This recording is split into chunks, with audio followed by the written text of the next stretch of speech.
Dale, muchas, pero muchas gracias, Ana.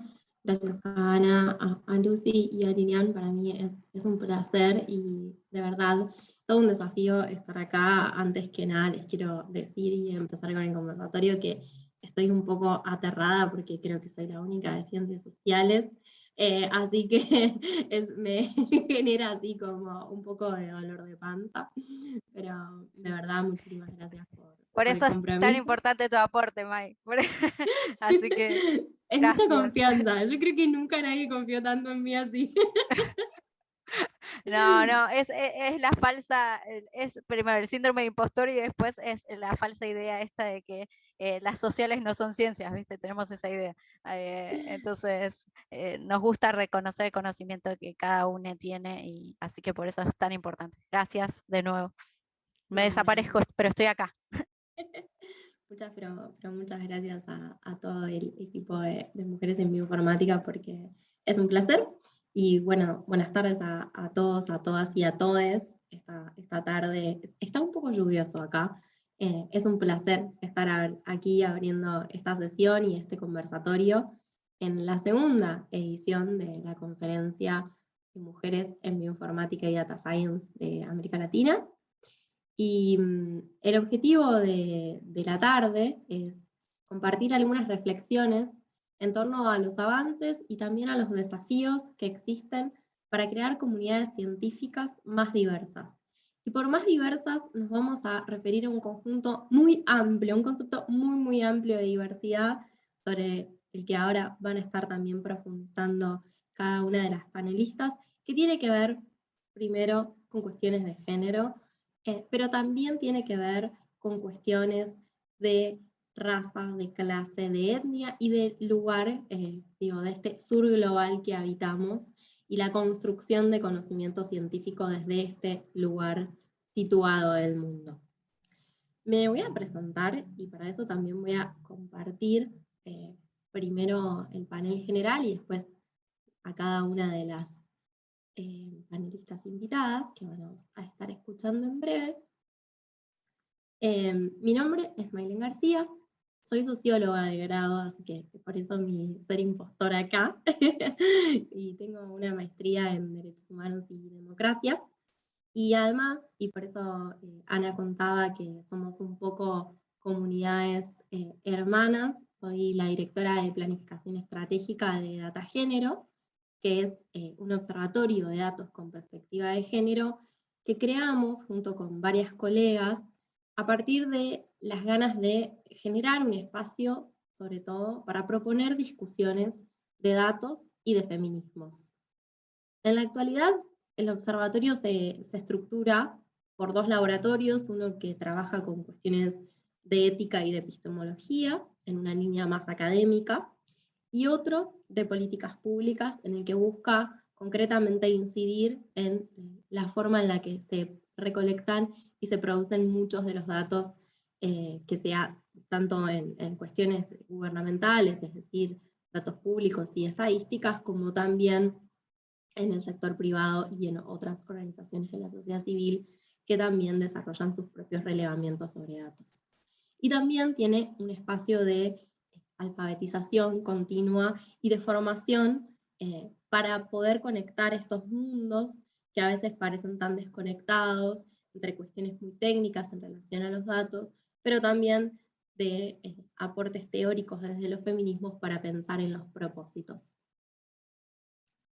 Yo creo que una de las preocupaciones que compartimos, y por ahí acá me tomo la atribución de hablar por todas las que estamos en este momento, en este espacio conectadas, y que tiene que ver con la falta de mujeres y de personas de la comunidad LGBTI, tanto en ciencia de datos como en las STEM en general, pero también con la falta de perspectiva de género en este campo, ¿no? Porque no hay que ser reduccionistas y pensar que más mujeres es igual a más feminismo, no, para nada.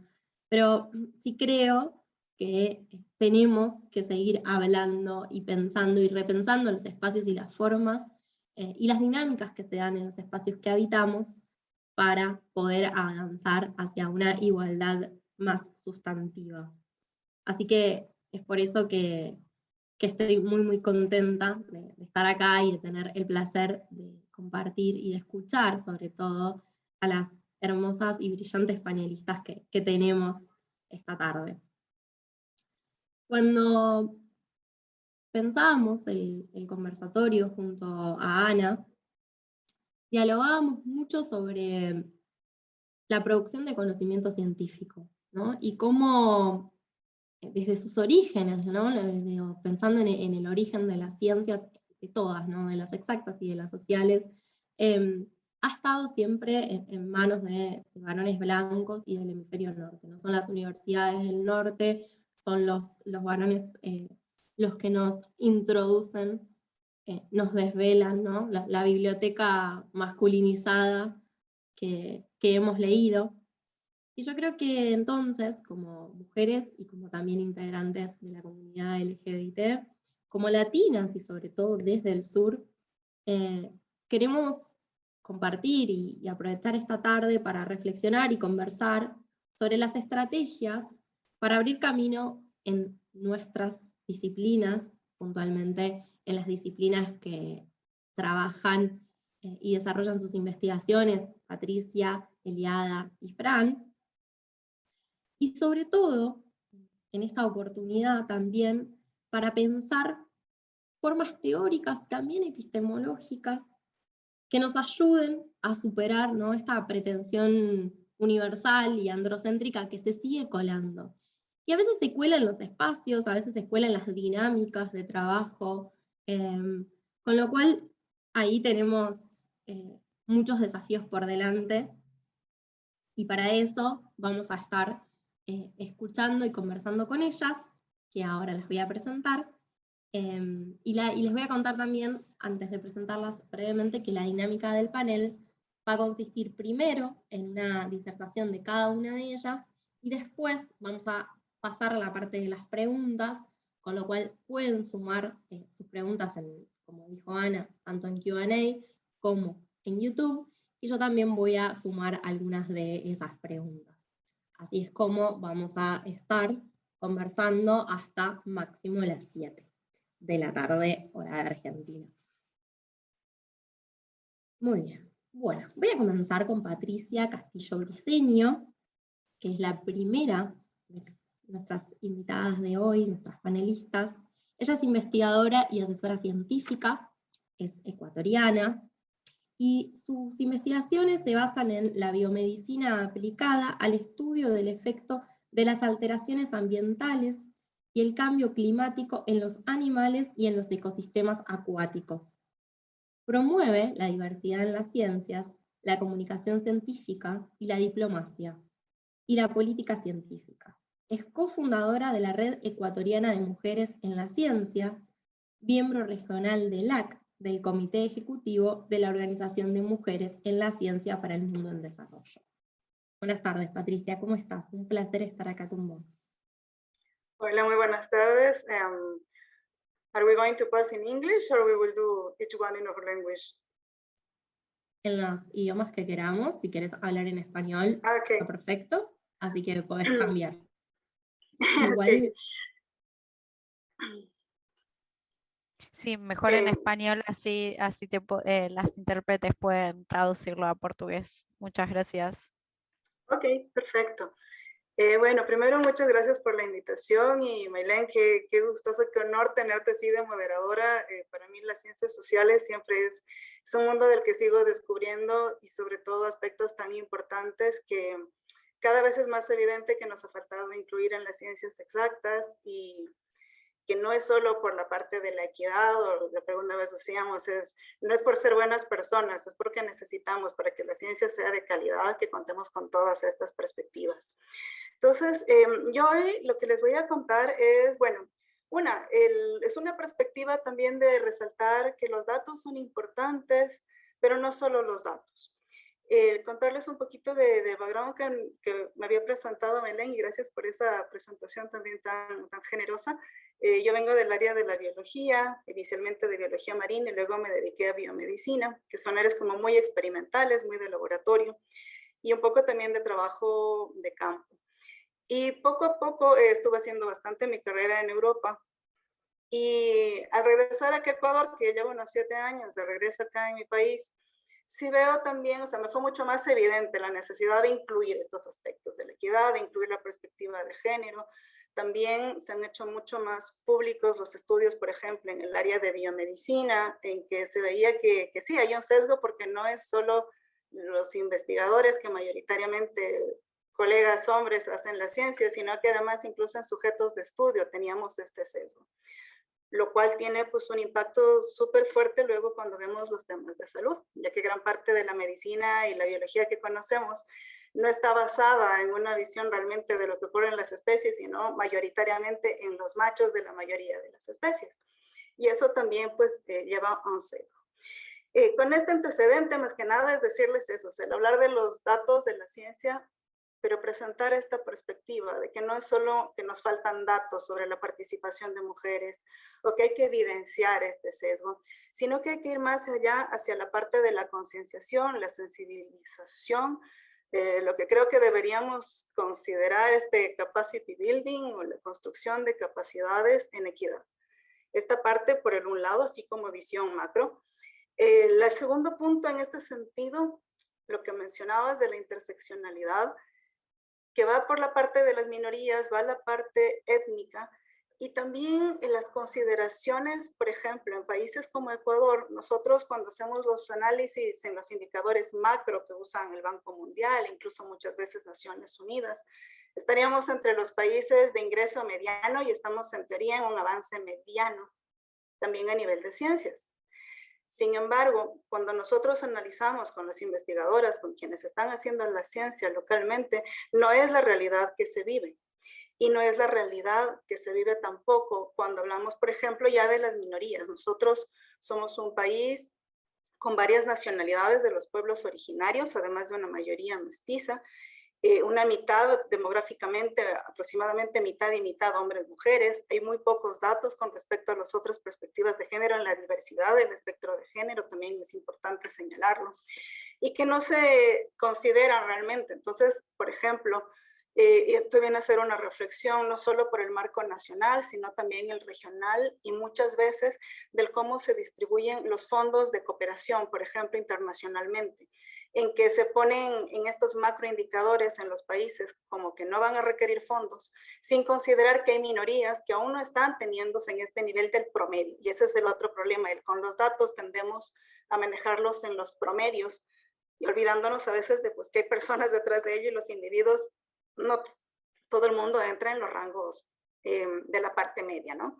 También en las áreas de ciencias, Ecuador, por ejemplo, es un país que estamos actualmente en matrícula universitaria, las proporciones últimas estaban en un 60% de matrículas de mujeres versus 40% hombres, pero eso es igual, nuevamente en una cifra macro.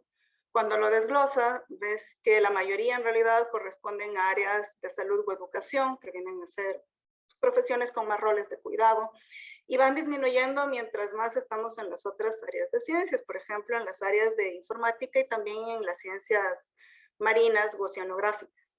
Y mencionarlo esto porque es un área que es un poco también en la que me dedico y que de hecho es una cifra mundial en que, por ejemplo, y es lo llamativo en el área de los trabajos, ya no solo la parte de ciencias marinas, sino en general, los trabajos relacionados con el océano constituyen el 30% de la ocupación laboral con ingresos económicos a nivel mundial.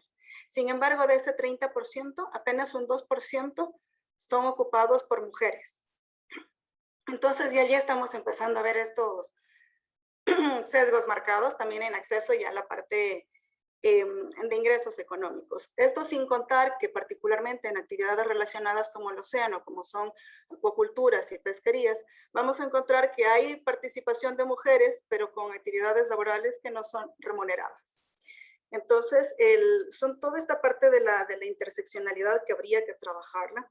Y un tercer punto que quería mencionar en la overview general es la parte de la equidad en ciencias con miras hacia el desarrollo y ya en esto en la intersección, en lo que hablamos de las ciencias y políticas y también la parte de la diplomacia científica, que por ejemplo nosotras hemos visto desde las redes con las que colaboro y de las que formo parte, como es la Red Ecuatoriana de Mujeres Científicas, REMCI, o la Organización para Mujeres en Ciencias para el Mundo del Desarrollo, que es la OWSD, el trabajar en estos ejes de, bueno, poner de manifiesto localmente que hay un marco internacional como son los ODS, en este objetivo 5 de la equidad de género, que los países suscriben, pero que todavía no están actuando de forma más concreta o directa con medidas realmente para su implementación, pero que de todas maneras nos sirve como un marco, ¿no? Para poder promover esta perspectiva de género intrapaís. Y en eso ya lo ligo a lo que ocurre acá, un poco ejemplos de Ecuador.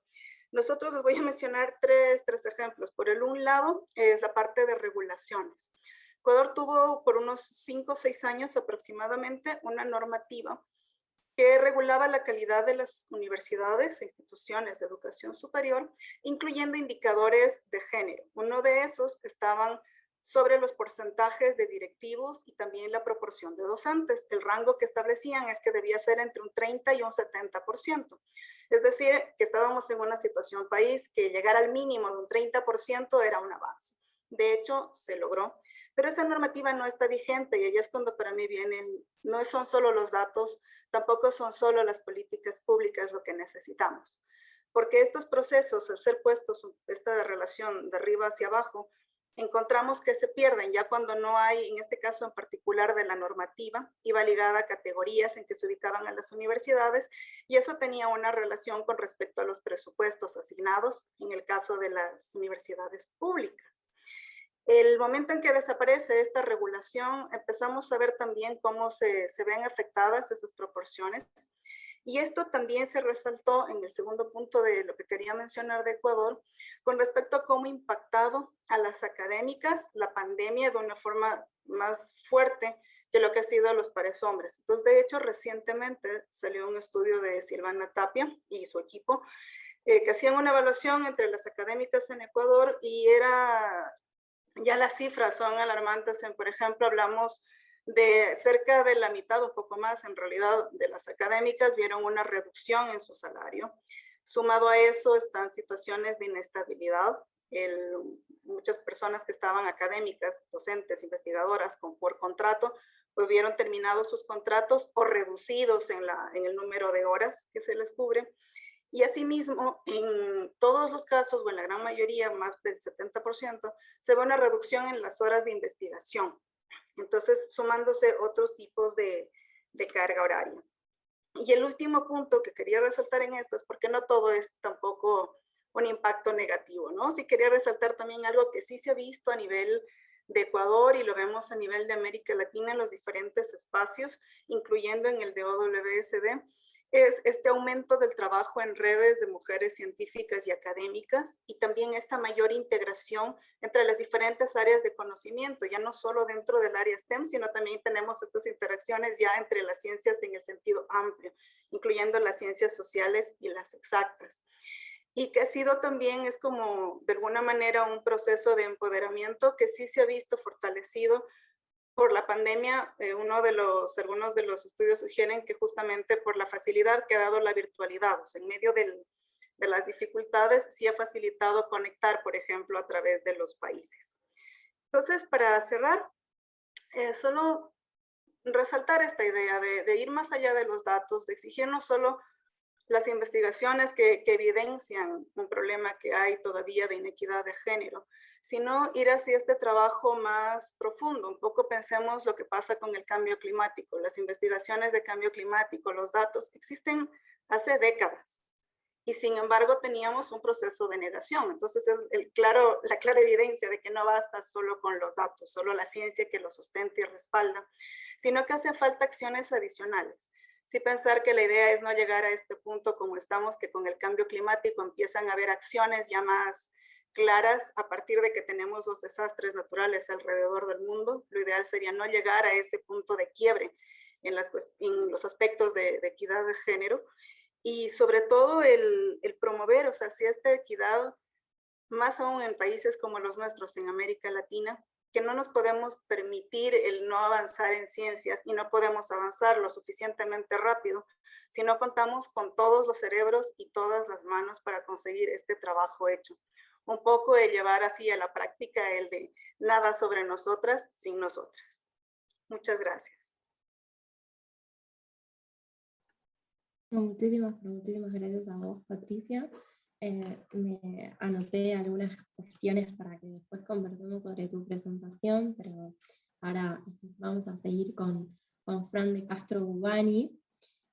Bueno, Fran es referenta, bueno, perdón, es investigadora y docente, vengo con la misma línea, pero ya me voy a poner a leer. Es referenta trans, activista y científica, es ingeniera mecánica por la Universidad Federal de Minas Gerais, de Brasil, es magíster en Ingeniería Mecánica por la Universidad de Campinas, y es doctora en Ciencias de la Ingeniería por el Instituto Balseiro de Argentina. Es investigadora de CONICET en la División Física de Metales del Centro Atómico de Bariloche, y docente del Instituto Balseiro y la Universidad Nacional de Cuyo. Es integrante de distintas comisiones y colectivos de género y diversidad. Hola Fran, ¿cómo estás? Buenas tardes. Un placer Hola, buenas tardes, ¿cómo va? Muchísimas gracias por la invitación. Es un gusto estar aquí compartiendo este conversatorio con ustedes. Yo en mi presentación quería mencionar algunas cosas, aspectos generales en relación a lo que significa ser mujer, o más bien lo que significa no ser varón, ¿no? En STEM. Y voy a enfocar un poco más en la cuestión de la diversidad sexogenérica. Bien, ¿qué es lo que sucede? En Argentina tenemos un marco legal muy avanzado en relación a las cuestiones de género y diversidad.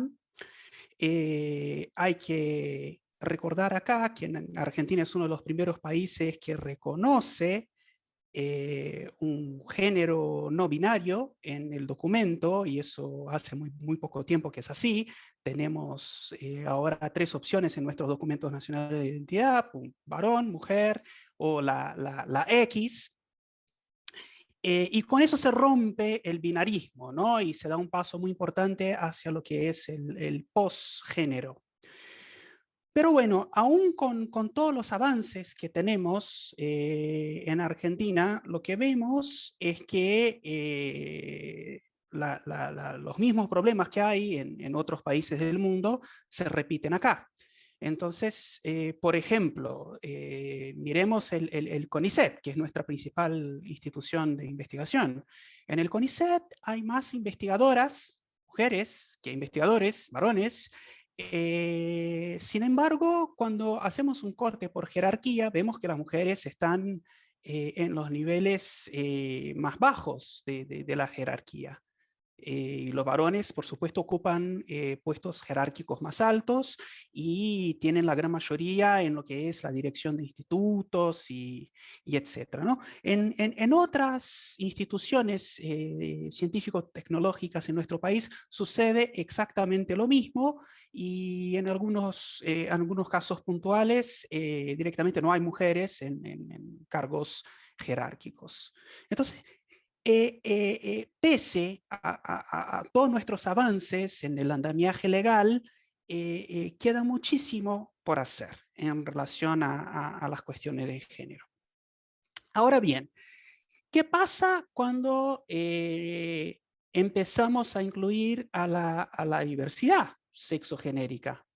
Bueno, lo que vemos hoy por hoy en muchos países, la diversidad está apareciendo en los laboratorios, ¿no? En varias instituciones hay científicos, científicas y científiques que están saliendo del closet y están asumiendo públicamente una identidad disidente, sea como una persona no estrictamente heterosexual, personas que aparecen con una pareja del mismo sexo, por decirlo de alguna manera, o en algunos casos con una identidad de género que no coincide con el género que se le fue asignado al nacer.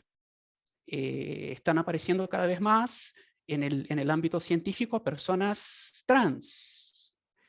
Y eso es toda una revolución, porque más allá de lo que nos sucede con la parte legal, que garantiza derechos en nuestro país, en Argentina específicamente, porque en otros países no están así, hay un montón de cuestiones a discutir, porque por empezar, históricamente hay un discurso hegemónico en el medio académico de que no hay diversidad.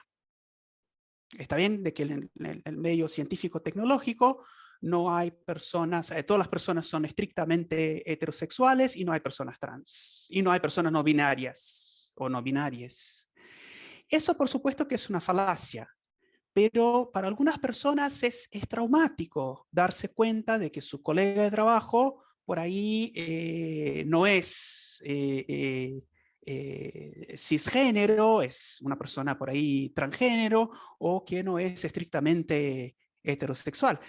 Y ahí también tenemos una serie de problemas, porque en algunos lugares de trabajo hay muchísima violencia de género, y hay mucha discriminación, que son dos palabras que no nos gustan, ¿no? No nos gusta hablar de violencia en nuestros lugares de trabajo, y no nos gusta hablar de discriminación en nuestros lugares de trabajo, pero la hay, o las hay.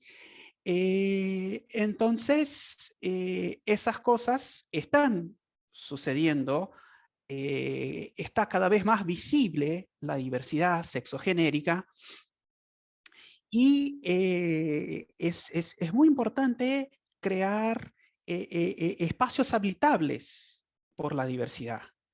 Y acá es importante decir que, bueno, ya las mujeres, como un colectivo, si es que se puede decir así, ya estamos en condiciones de desventaja en relación a los varones, pero si a la condición de mujer le agregamos la condición de trans, empezamos a hablar de interseccionalidades, y eso es aún mucho más difícil, es muchísimo más difícil acceder al sistema científico-tecnológico y sobrevivir en ese sistema científico-tecnológico. No es lo mismo ser una mujer con una identidad hegemónica, ¿está bien?, que ser una mujer trans, inmigrante, por ahí con alguna identidad racializada,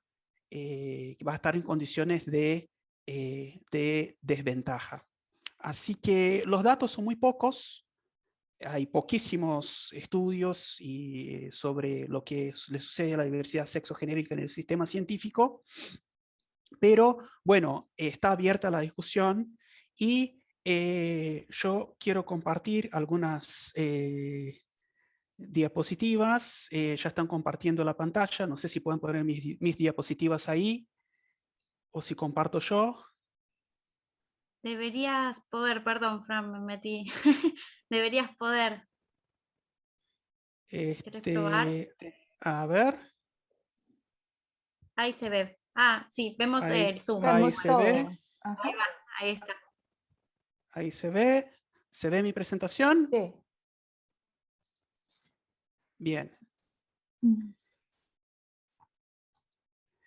Entonces, ¿qué pasa?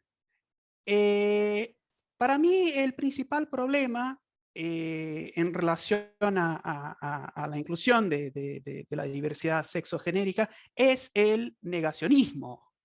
Ya se mencionó el negacionismo en este conversatorio en relación a cambio climático y a la cuestión ambiental, pero yo quiero hacer hincapié en el negacionismo que hay en relación a las cuestiones de género en el sistema científico-tecnológico, ¿no? O sea, vemos el negacionismo dentro del mismo sistema científico. ¿Está bien? Vaya paradoja. ¿Qué es el negacionismo? Bueno, hay muchas definiciones. Michael Specter dijo que es algo así como rechazar una verdad obvia o hechos, y, bueno, adoptar una mentira que resulta mucho más cómoda, ¿no? Ahí está la frase original en inglés. Y eso conlleva tres elementos distintos. Por supuesto, hay hechos que son obvios, pero que molestan. ¿Y de qué hechos estamos hablando? Bueno, estamos hablando de la violencia de género. Estamos hablando de que hoy por hoy no es lo mismo ser mujer en el sistema científico-tecnológico y ser varón. Y si además de ser mujer, sos trans, perteneces a una minoría étnica, sos inmigrante, etcétera, etcétera, etcétera, es aún más difícil. Estamos hablando de discriminación por cuestiones de género, estamos hablando de violencia. Eso es muy molesto, es muy obvio, hay estudios, hay datos, hay meta-estudios, pero bueno, hay muchísimo negacionismo en relación a ese tema.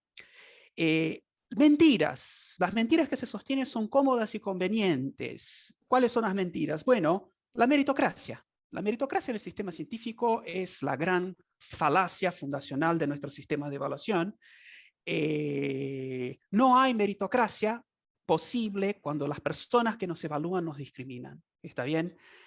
Personas que nos evalúan, personas que tienen poder de decisión sobre nuestras carreras y nos discriminan.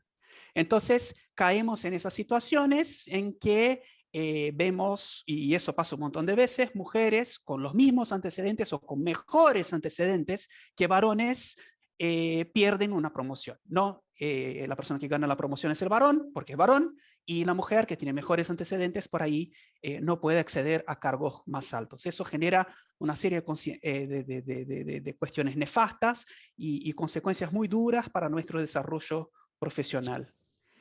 Y por último, el rechazo de la verdad. Y por supuesto, la elección de la mentira, y ahí tenemos el negacionismo configurado.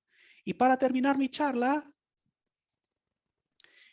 quiero hablar bien de lo que es el negacionismo científico-tecnológico. Bien, ¿cuáles son las frases que vemos en el negacionismo científico-tecnológico? Esto no es necesario. No es necesario hablar de género, no es necesario estudiar género. En Argentina no es necesaria la ley Micaela, que habla de la capacitación obligatoria en género y violencia contra la mujer. ¿Está bien? Hay muchísima resistencia a esos temas, pero claro, por supuesto, es el negacionismo. Acá no hay discriminación. ¿Alguna vez escucharon esa frase? En mi instituto no hay discriminación, en mi grupo de investigación no hay discriminación, en mi empresa eso no sucede y por lo tanto no es necesario poner el tema sobre la mesa, etc. Las evaluaciones son imparciales, es una frase que se escucha todo el tiempo, es una falacia. Hay estudios que muestran que no son imparciales, hay un sesgo de género muy fuerte en las evaluaciones, aun cuando las personas que evalúan son mujeres, repiten muchas veces los sesgos de género de los varones. Los criterios son iguales, ya sabemos que no lo son. Me siento ofendido, esa me encanta, porque cuando planteas que hay un problema, ¿no? O que hubo una situación discriminatoria, muchas veces la persona se pone a la defensiva y sale con esa, ¿no? Me siento ofendido, estás diciendo que en mi institución hubo un caso de violencia de género, hubo un problema. Hablando de diversidad, no hay homofobia, no, y todos esos chistes que escuchamos en los pasillos, ¿no? Esos chistes, entre comillas, esas agresiones homofóbicas no son reales, ¿no? Acá no hay violencia de género, el género es irrelevante, esa es muy nefasta, porque en el futuro estamos trabajando para que el género no sea relevante, que sea lo mismo, ser una mujer, un varón o una persona no binaria, pero hoy por hoy es absolutamente relevante, ¿no? Y hay datos sobre eso y sabemos que los varones tienen muchísimo más probabilidad estadística, no es una cuestión de opinión, de acceder a altos cargos. No hay transfobia, esa es absolutamente ridícula, pero bueno, yo la escuché un montón de veces. Y acá no hubo discriminación. Cuando se le rechaza a una mujer con mejores antecedentes, le van a decir acá no hubo discriminación, y esa es la cerecita del negacionismo, porque bueno, no se sigue tratando de sostener algo que es absolutamente insostenible. Así que cierro mi presentación con esto. Es necesario romper el negacionismo. Los datos muchas veces están. Lo que falta es un abordaje psicológico para lograr romper esa muralla de negacionismo contra la cual nos estrellamos muchas veces cuando empezamos a hablar de género. Bueno, eso es todo. Muchas gracias. Muchísimas gracias a vos, Fran. No voy a dejar de recordar una y otras situaciones vividas adentro del sistema de ciencia cada vez que contabas algo. Ahora, seguramente después vamos a recapitular con todas las presentaciones para hablar un poco más fluido, pero muchas gracias.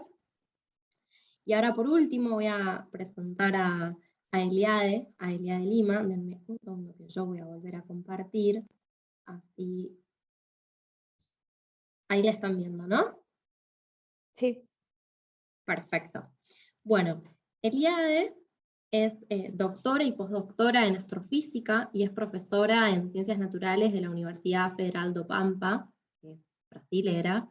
Ella estudia los cúmulos estelares inmersos en la galaxia utilizando el telescopio VISTA del observatorio ESO, el Observatorio Europeo Austral. Trabaja en la divulgación científica de la astronomía y en apoyo al ingreso y la permanencia en niñas en las STEM. Es miembro coordinador del grupo de cientistas Topampa, miembro del GT de Mujeres en la Ciencia de la Unipampa y del grupo de investigación interdisciplinar en docencia práctica. También es miembro pleno de Derecho de la Sociedad de Astronomía Brasileña, de la Unión Astronómica Internacional, de la SBPC y de Parents in Science. Bueno, muchísimas gracias, Eliade. Buenas tardes. Te escuchamos. Buenas tardes, mucho gusto. Mailen, me escucha bem? Sim? Boa tarde, vou falar em português. Buenas tardes, voy a hablar en portugués. Por vivir actualmente en la frontera con Argentina, a veces hablo un poco cada idioma. En uruguayano tenemos nuestro dialecto propio. Y bueno, no voy a mezclar con su español maravilloso. Bueno, así que vivimos en Río Grande do Sul, siendo una mujer en esta zona. Bueno, me quedé muy contenta con la invitación, en escuchar todo lo que están hablando. Todo lo que están hablando es muy fuerte. Es muy fuerte lo que Fran contó sobre el negacionismo, sobre la ausencia de la necesidad que se pone en la cabeza no solo los hombres. Es mucho más grave cuando las mujeres hacen eso, que viven en un ambiente dominado por el patriarcado y nosotras crecimos en este ambiente tóxico. ¿Cuál de nosotras nunca pensó en una situación en que una mujer en el auto adelante comete una infracción y uno dice, en la mente uno piensa, solo tenía que ser una mujer, ¿no? Bueno, y más si es anciana. En algún momento de nuestra vida pensamos así, de esa forma, que llamamos no adecuadas, que es un poco, nos quedamos con miedo. Bueno, ¿qué me va a decir esa persona, no? Y en mi caso, como yo soy esta persona, soy una negra en Brasil, yo soy la persona en que la gente normalmente dice, bueno, ella no tiene condiciones para estar en determinados lugares. Y sobre eso quiero hablar, sobre lo que ponemos en nuestra cabeza, sobre qué es y lo que no es para las mujeres, todas las mujeres. ¿Y cuáles son los efectos que hacemos cuando pensamos que no todos los ambientes son para las mujeres? ¿Cuáles son las consecuencias de pensar eso? Y la academia, especialmente de ciencias, las ciencias duras, las ciencias de campo, las ciencias de laboratorio, son las que más nos imponen que este lugar no es para nosotras. Y yo traigo aquí para ustedes algunos datos que es justo sobre lo que Fran estuvo hablando, cuando ella menciona sobre esa violencia de género.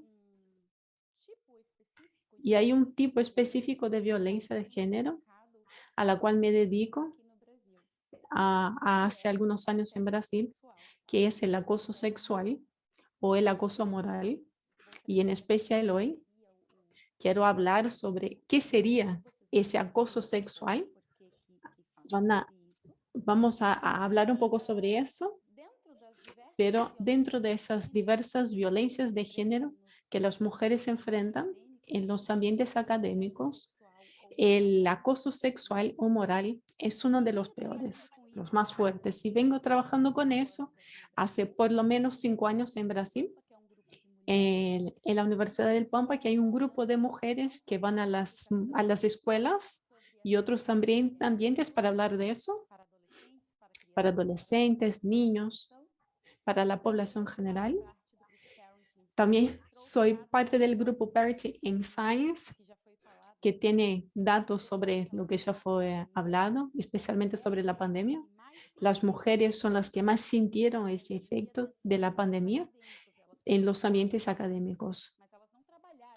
Ellas no trabajaron menos, publicaron menos, pero no trabajaron menos. Las mujeres con hijos son las que más sintieron eso. Las mujeres negras con hijos lo sintieron aún más.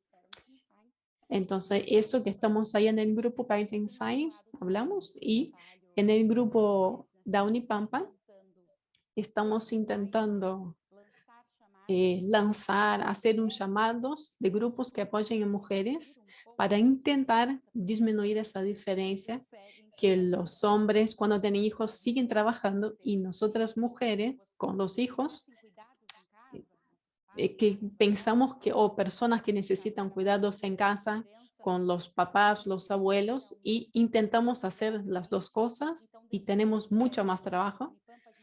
Y como mujeres en la ciencia de Unipampa intentamos llevar eso teniendo en consideración el cuidado que las mujeres tenemos con los hijos, pero también con aquellos que necesitan cuidado. Y trabajo también con la Comisión de Ética de la Unipampa. Y ahí hablamos de lo importante que es ver ese tema del acoso sexual. Y traigo una pregunta. ¿Por qué hablar sobre eso, sobre el acoso sexual? ¿Por qué es importante? Porque la ciencia aún es masculina. Como dice un escritor Articus que se llama aquí de Brasil, él tiene un libro que se llama La ciencia es masculina y es así, sí señora. Y es un libro que habla mucho sobre eso y quiero traer un dato solo sobre eso, que es la Sociedad Brasileña de Física. Entre todos los socios,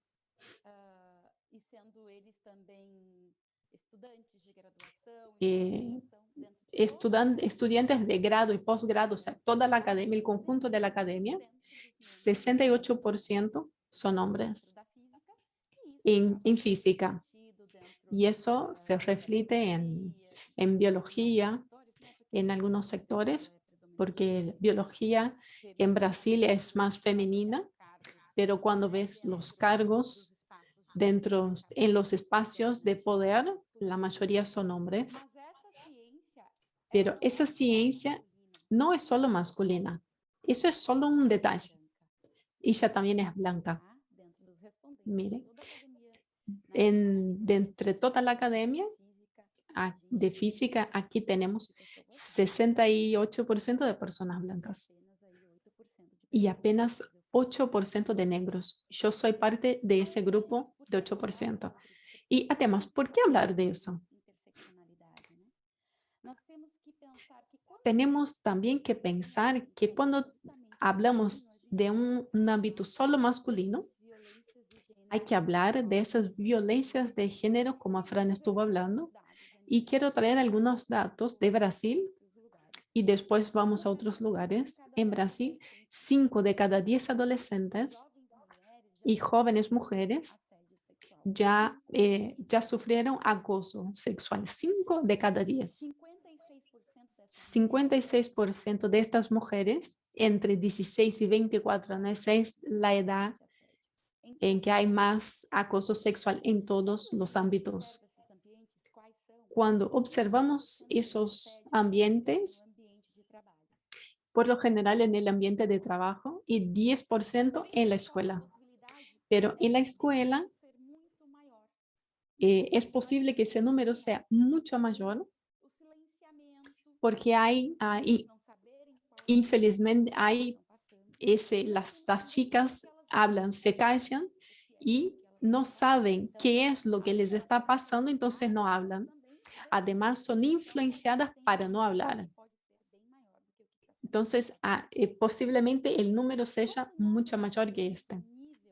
Cuando observamos el nivel de escolaridad de los entrevistados, uno puede pensar, bueno, pero cuando uno está estudiando, bueno, el posgrado, el maestrado, allá vamos entendiendo mejor y pensemos que eso cambia, va disminuyendo, pero no es así. 57% de las mujeres que sufrieron acoso tienen una graduación superior, un grado, un posgrado, y eso te choca porque cuanto mayor el nivel de instrucción de las mujeres, mayor es el número de casos de acoso. Eso está totalmente impregnado en este tipo de situación, porque las situaciones de acoso, ellas no es solo la cuestión sexual del agresor respecto a la víctima, es una relación de poder. Entonces, por eso la cuestión de tener un nivel superior, un postdoctoral, o sea, ya tener una posición de autoridad, influye mucho en esos casos de acoso. Y por eso hablamos del acoso, especialmente en las relaciones de poder. Y acá tenemos algunos tipos. El acoso de género, el verbal, no verbal. O sea, aquellos que te tratan como inferiores a las personas que tratan como menos los que son de otro género, de otra etnia. Las que pueden venir de un compañero de trabajo, no siempre viene de alguien que es superior a uno. No es siempre mi coordinador, mi jefe o el superior. Y también tenemos lo que son las coerción sexual. ¿Qué sería eso? Cuando a un intercambio, cuando se espera un intercambio, un tratamiento en el área profesional, cuando eso está condicionado a como un favor sexual. Publicas ese artículo conmigo y te quedas conmigo, o sea, te apuestas conmigo y así publicamos tu trabajo y bueno, así vamos con ese intercambio sexual.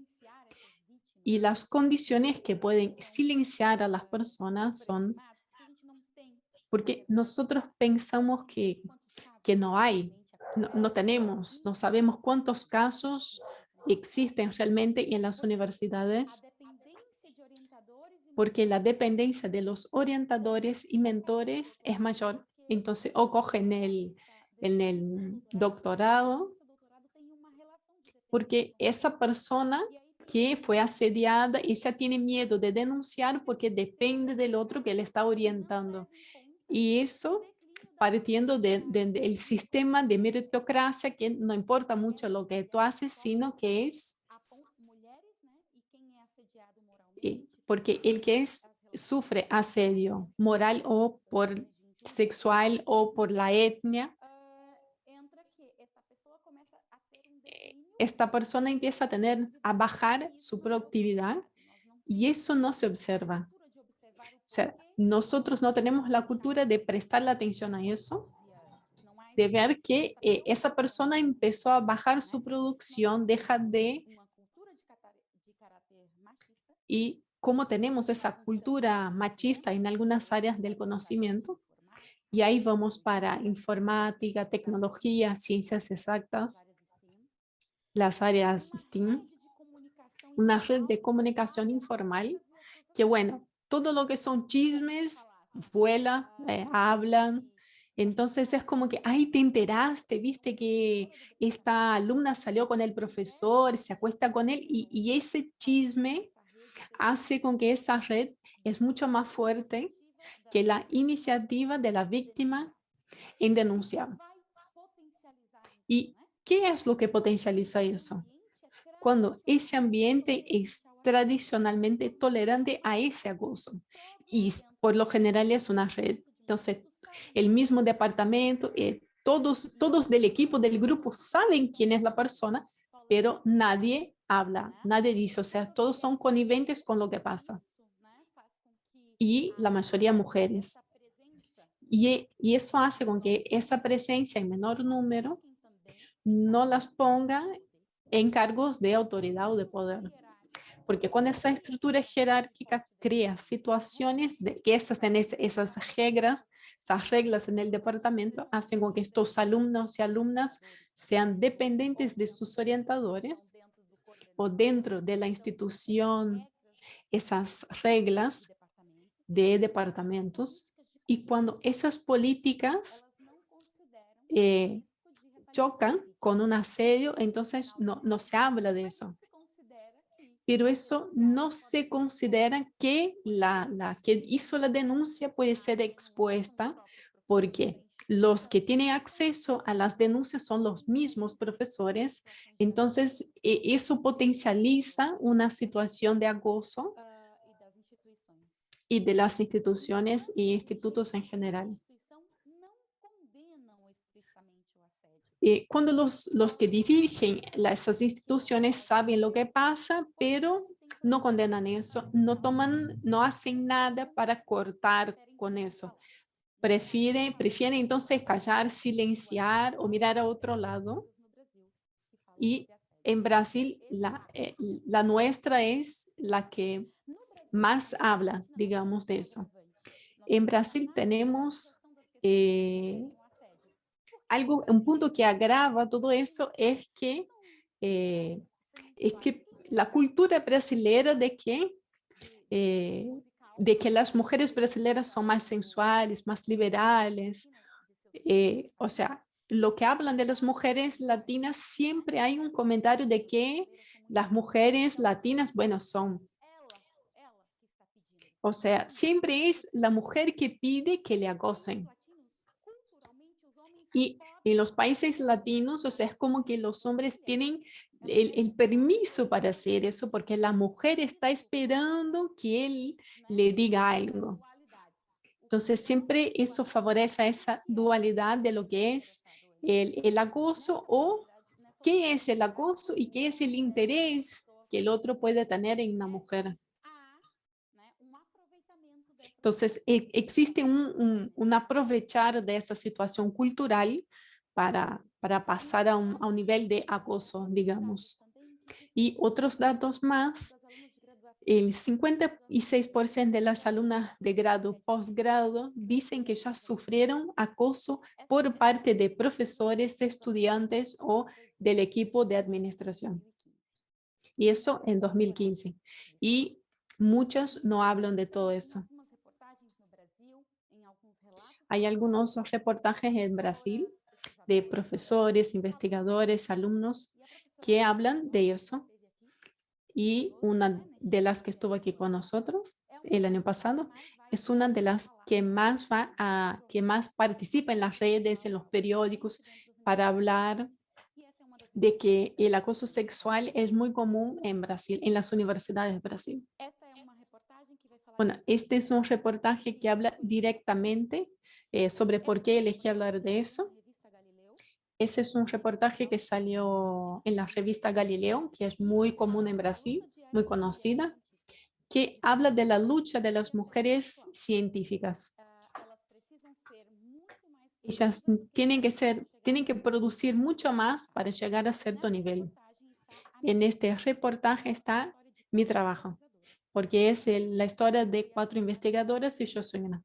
Yo sufrí acoso cuando hacía mi maestría y sin saber lo que era una situación que había protección del acosador, yo tuve que elegir denunciarlo y tuve muchos problemas por haberlo denunciado.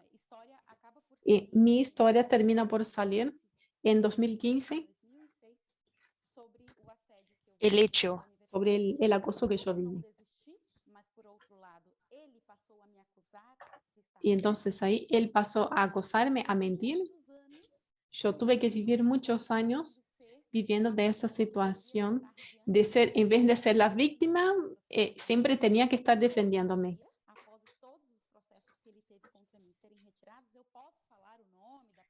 Después, hoy en día, puedo, después de todos los juicios, todos los procesos haber terminado, prefiero no hablar de él para que las mujeres como nosotras nos hagamos cada vez más fuertes ante el acoso sexual o moral. Tenemos el caso de que normalmente cuando una mujer es acosada, el 74% evitan a su autor, el 72% se alejan, no van más a su laboratorio, cuando es alumna no van a asistir a clases, intentan distanciarse. Las mujeres intentan distanciarse, alejarse psicológicamente de la situación, como si fuera la culpa de ellas. El 70% lo soporta en vez de intentar resolverlo. El efecto tijera, la caída del número de mujeres en instituciones de investigación y el aumento del número de hombres en espacios de poder también está relacionado. Porque muchas veces preferimos renunciar, desistir en vez de seguir. Y casi el 70%, el 30% intenta calmar a su verdugo, inventando una excusa para explicar el comportamiento. Aquí en Brasil, donde vivo, de donde vengo, hay muchas fiestas, hay mucha alegría, entonces es mi culpa. Como me gusta reír, me gusta hablar mucho, yo fui culpable por haber sido acosada. Normalmente las mujeres también intentan hacer eso para intentar convivir con la situación.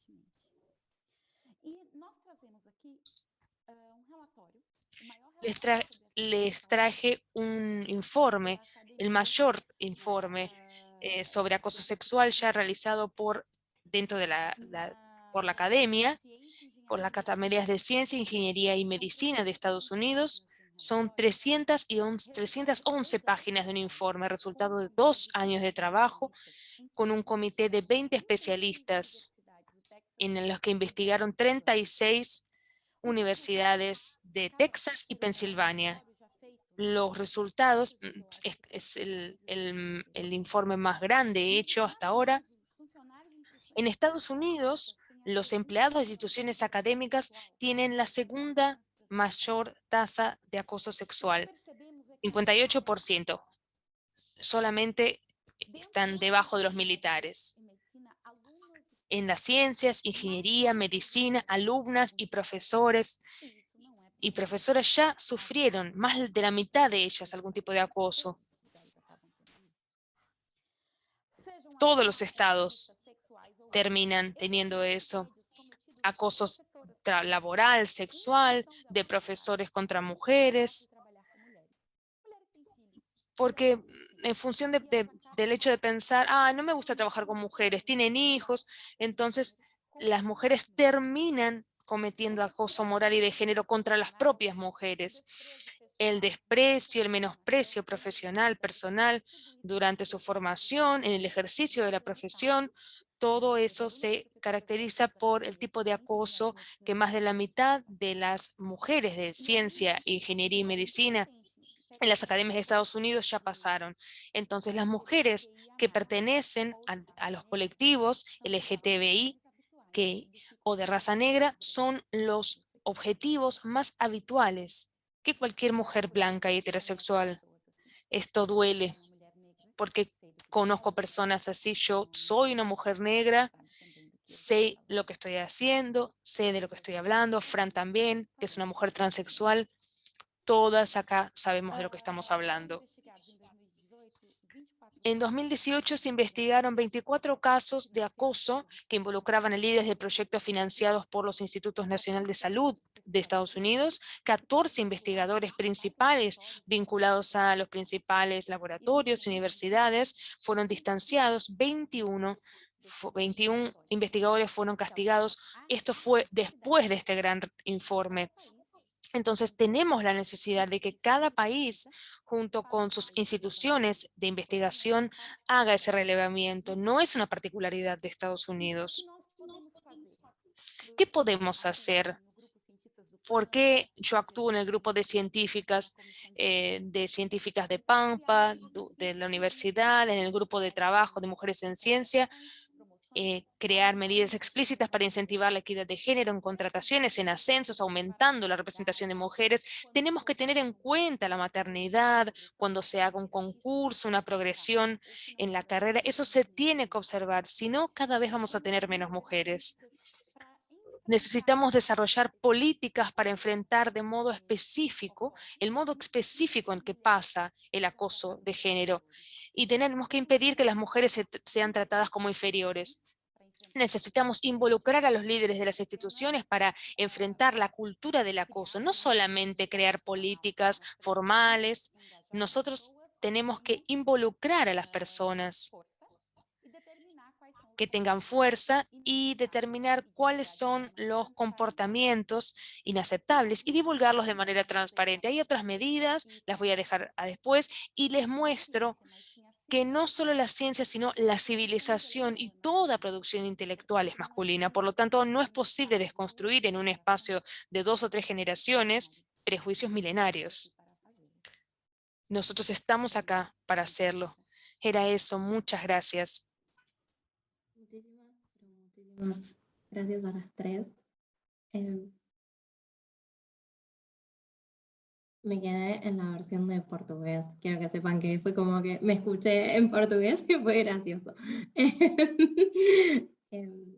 Escuchándolas, fui tomando algunas notas que sintetizan un poco el diálogo entre las tres, y me parecen que las propuestas de todas parten de algo que Eliade decía, ¿no? ¿Qué pasa con las condiciones para estar en ese lugar, ¿no? Y ahí necesariamente vamos a lo que planteaba Fran, que creo que es una gran definición, el partir del lugar de no varón, ¿no? Porque un primer problema sobre si tenés condiciones o no para estar en ese lugar tiene que ver con el no ser varón. Y la segunda cuestión tiene que ver con y cómo se empieza a escudar, como también bien señalaba Fran, la falsa meritocracia, y es que tal vez no sos tan buena, no sos tan bueno, y ahí, en el no sos tan, empiezan a jugar, por supuesto que también, lo mismo que Pat hablaba al principio, ¿no? Las minorías étnicas, y no tan minorías, viendo lo que ocurre, como mostraba Eliade, con las personas negras en el campo de la física en Brasil, porque minoría no puede decirse que sea la población negra en Brasil, y sin embargo la exclusión es prácticamente total. Entonces, eso vuelve a las relaciones de poder que mencionaron todas, ¿no? Y entonces, si no empezamos a cuestionar esa matriz de poder, difícilmente vamos a poder romper con todo lo demás. Y el poder se cuela tanto que genera esto que también me pareció fantástico de la presentación de Fran, cuando hablaba de la incomodidad que genera que algo sea visible. Porque se empieza a desandar, el poder queda expuesto, es mucho más fácil negar, es mucho más fácil sostener que no hay diversidad, es un problema, no tenemos diversidad, la tenemos que solucionar, pero no está que entender, que ver, que esa persona que estaba al lado tuyo, tal vez no era una persona cis, tal vez era una mujer que hace años que recibe maltrato o acoso, o es acosada por su director, por su compañero de grupo, porque siempre está esto, ¿no? Eliade también hablaba de la cultura de la tolerancia, del silencio, cómo se va dando, porque el poder tiene que seguir operando, tiene que seguir ahí, y eso genera que ese pacto de poder no se rompa, y entonces efectivamente siguen los varones en las estructuras jerárquicas, como señalaban todas, ocupando los puestos directivos, conduciendo las políticas científicas, conduciendo los grupos de investigación, accediendo a financiamiento, y eso no solamente son varones, también son personas cis, también son blancas, también constituyen esta hegemonía desde un lugar del sur, pero esta hegemonía, esta élite, que es la que está en las universidades y en los espacios de producción de ciencia y técnica. Creo que este gran escenario que han descrito me da lugar a preguntarles también cómo creen, incluso desde sus disciplinas, porque ustedes ven las cuestiones de género, pero no son investigadoras de género y no son los temas que trabajan. Entonces, ¿qué lugar hay para la producción de conocimiento en sus campos, desde sus condiciones, ¿no? Como sujetas no hegemónicas? Digo, ¿cómo piensan y cómo creen posible y discutible una producción de conocimiento que parta de sujetos, sujetas, sujetes no hegemónicos? Y después de esta pregunta, que es un poco libre y para escucharlas también, dialogar entre ustedes, les voy a leer algunas de las preguntas que estuvieron haciendo durante este tiempo mientras ustedes disertaban, las personas que nos están escuchando.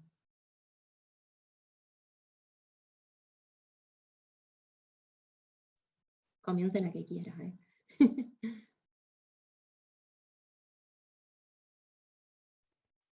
Bueno, empiezo yo.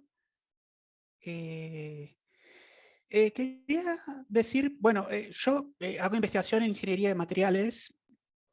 Lo que veo es, hay algo de organización colectiva, hay comisiones de género. Yo particularmente pertenezco a la Comisión de Género, Diversidad y Convivencia del Instituto Balseiro, que es un instituto tradicionalmente muy patriarcal, muy patriarcal. Estamos trabajando para cambiar esa realidad, y yo también pertenezco a la comisión asesora del Programa Nacional para la Igualdad de Géneros en Ciencia y Tecnología del Ministerio de Ciencia y Tecnología de Argentina. Y bueno, estamos ahí tratando de ayudar a la perspectiva de género, a llevar la perspectiva de género de manera transversal a todas las actividades del Sistema Nacional de Ciencia y Tecnología. Por supuesto que es muy, muy difícil para mí. Todavía estamos peleando contra esa muralla invisible que es el negacionismo, porque mucha gente no quiere hablar sobre ese tema, ¿no? Siempre fue de una manera, siempre se hizo de determinada manera, y de determinada manera significa que los varones hegemónicos, etcétera, etcétera, etcétera, en posiciones muy privilegiadas, imponen las reglas y no lo quieren cambiar. Es así de sencillo. O sea, nadie renuncia a una posición de privilegio sin lucha. No hay renuncia a posición de privilegio. No seamos ingenuas acá, ¿no? Las personas privilegiadas no van a renunciar a esa posición. Entonces, yo lo que propongo es la organización, en primer lugar, poner el tema sobre la mesa siempre que podamos, de manera colectiva, y no nos engañemos, estamos en una condición de desventaja. Nuestras carreras y nuestro desarrollo profesional está limitado porque sufrimos discriminación por nuestro género. Y bueno, aquellas de nosotras que nos toca la interseccionalidad, ¿no? como ya hablamos, no lo voy a repetir, es aún más difícil. Es aún más difícil. Así que es urgente, tiene impacto real en nuestro desarrollo profesional y para mí lo que se puede hacer es la organización colectiva y poner el tema sobre la mesa. Hay que molestar para romper con el ciclo del negacionismo.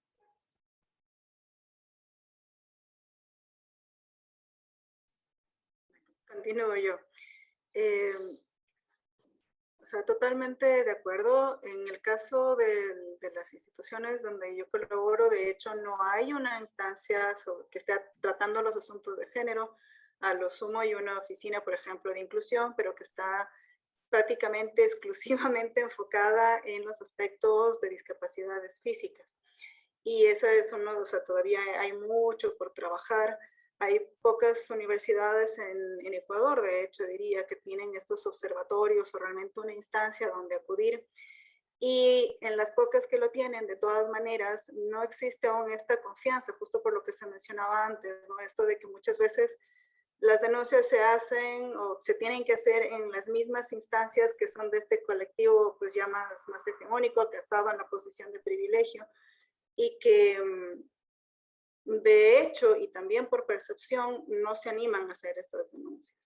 Entonces nosotros, por ejemplo, acá lo que hemos visto y que nos ha ido funcionando es justo generar este espacio, por ejemplo, de la red.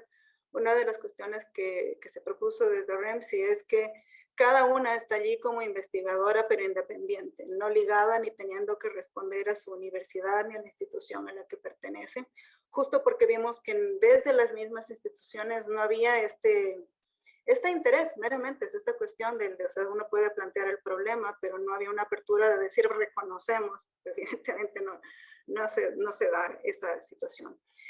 A partir de que la red ha ido creciendo, y esto por eso mencionaba lo del fortalecimiento durante la pandemia, pero también a lo largo del tiempo sí se ve este empoderamiento. Nosotras partimos siendo 4 cofundadoras en 2016 y estamos, ahora último, la última actualización, estamos cerca de 400 miembros dentro de la red. Pero desde esto, o sea, fue como generar un espacio desde el cual fortalecernos como grupo de mujeres de las diferentes áreas de ciencias, haciendo mucho hincapié también en que sea una cuestión o un grupo, un colectivo más inclusivo. No tanto esto de la Academia de Ciencias así súper élites como se tiende a hacer, sino una cuestión de somos mujeres haciendo ciencias y sabemos las dificultades que afrontamos por el mero hecho de ser mujeres, también muchas con la experiencia de siendo latinas, haber estado desarrollando las carreras fuera de los otros países, que también es diferente, ¿no? No es lo mismo desarrollarla desde una mayoría en un país y luego cuando sales y te vuelves una minoría en este otro lugar. Creo que esa ha sido una de las partes claves. Se han empezado a ver también aspectos importantes como este tipo de herramientas para facilitar el reconocimiento del acoso. Entonces nosotros tenemos recientemente 2 estudios que se hicieron, así como los que han tenido más impacto con más instituciones. El uno que fue también el poner en evidencia que tenemos demasiado normalizado el acoso. O sea, se pasó a hacer esto de hacer las encuestas y verlo y claro, o sea, prácticamente tenía que haber una agresión física para que sea reconocido por la persona afectada como una situación de acoso. Todo lo demás se toma como normal, así es, o sea, y en cierta forma es porque nos hemos criado todas en ese ambiente que también te hace muy difícil reconocerlo. El otro aspecto es porque que sea muchos, es el aceptar o el hacer público que se está en una situación de acoso, también tiene una siguiente repercusión también en tu carrera académica. Y es como viene a ser toda esta bola de nieve, o esta avalancha, digamos, esta pelota de arena que se va incrementando. Y un último aspecto fue también esto del empezar a trabajar en las intervenciones también para que el entorno reconozca cuando está habiendo acoso, o sea, no solo la persona afectada, sino el entorno. Entonces hay estas iniciativas del, si ves algo, di algo, tomando esto de los aeropuertos que ponen, pero traído a la parte del acoso, sobre todo en escenarios de educación superior, también como una forma un poco indirecta de abordarlo, justo porque hay mucha resistencia a nivel institucional en realmente abordar el problema, enfrentarlo, ir más allá del papel, allá implementar y tomar medidas, y que se vea también que eventualmente hay sanciones, que ese es el otro problema, cuando hay denuncias y no hay sanciones, retrocedemos aún más. Entonces, en este caso, eran justo estas iniciativas que funcionaron bien, es esto, ¿no? Del empezar a hacer, visibilizar esto de que es acoso y hacerles ver a las otras personas, que no sean esos testigos pasivos, que a veces no es directamente el agresor, pero que si no se dice nada, se está haciendo parte del problema. Entonces, para nosotras ha sido así como en estos ejes, cómo nos han ido funcionando las iniciativas.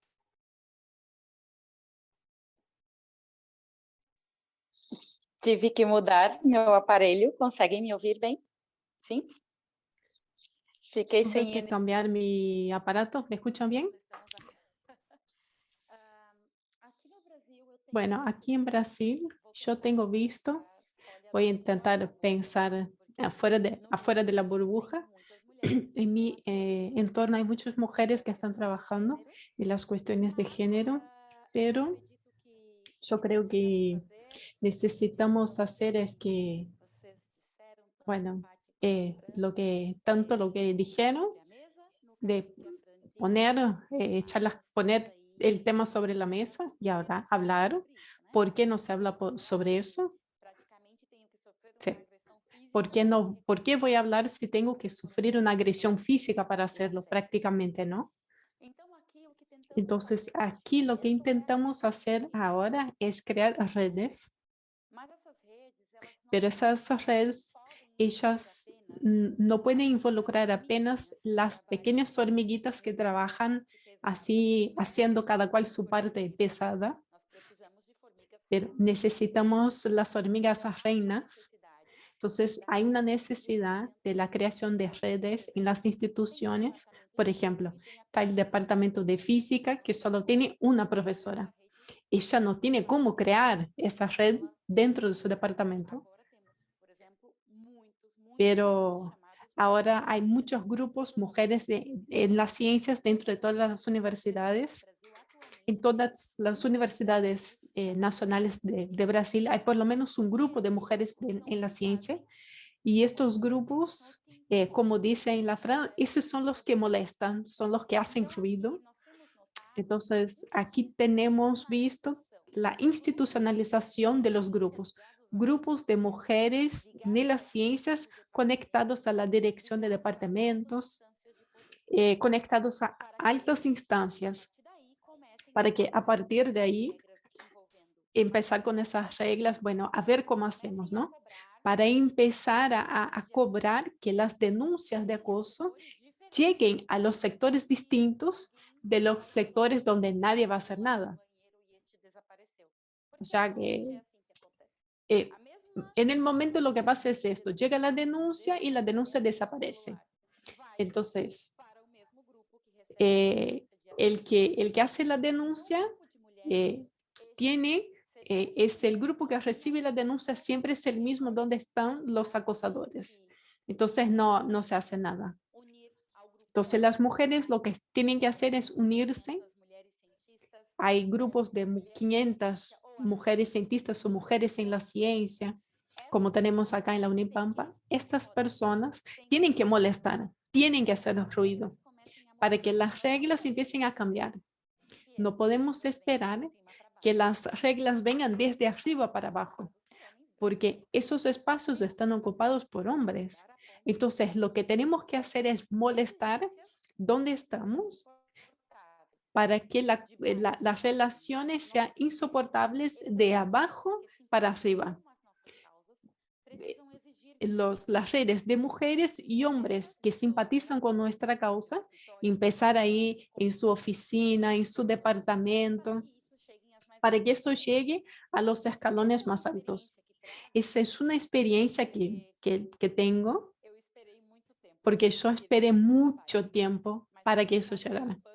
Pero los que estaban arriba, que fue los que me acosaron. Entonces yo percibí, me di cuenta de que eso no pasaría. Porque cuando él fue nombrado para la Academia Brasileña de Letras y una semana antes de que él llegara, yo estuve allá para hablar sobre acoso. Entonces, me di cuenta de que los que toman las decisiones son los lugares donde están los acosadores. Y nosotros acá estamos como grupos, como red, para hacer eso, para hablar de esa necesidad. Entonces, tenemos que hacer esos puentes dentro de las universidades para llegar a esos grupos. Tenemos en la Unipampa, ahora en muchas universidades tenemos esos grupos. Otro punto, la maternidad. Entonces, ahí estamos llamando a mujeres, ofreciendo becas para ver cómo podemos aumentar el número de mujeres ahí. Entonces, eso solo va a pasar, solo lograremos la equidad. Para llegar ahí va a tardar años, pero que mientras intentamos llegar ahí, hay que hacer ruido, hay que molestar. Y hay lugares que ni siquiera permiten que entremos. Entonces, si entramos, entonces ahí sí la palabra es redes. Hay que llegar por las redes. Bueno, muchísimas gracias.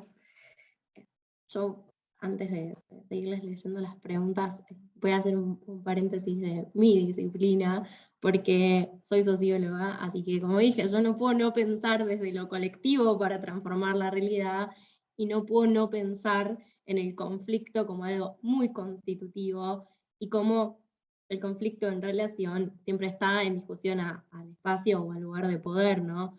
Entonces, ahí los modos en los que pensemos las organizaciones colectivas para llegar a esos espacios que nos son vedados y que, como bien sintetizabas, no es algo de hace 10, 20, 30 años atrás, tiene que ver con la historia y el origen de nuestras ciencias, tiene que ver con gran parte de la historia de la humanidad misma, empezar a pensar cómo desarrollamos estrategias, como ahí también leía en el chat, creamos sororidad o enlaces, pero también redes, porque en eso los feminismos latinoamericanos nos han enseñado mucho de cómo tejer estas redes por debajo muchas veces, entre países en la región, para buscar llegar en determinados momentos o resistir determinados embates cuando se vuelven procesos, ¿no? en contra, porque también es real que nuestros derechos nunca están del todo garantizados, siempre siguen ahí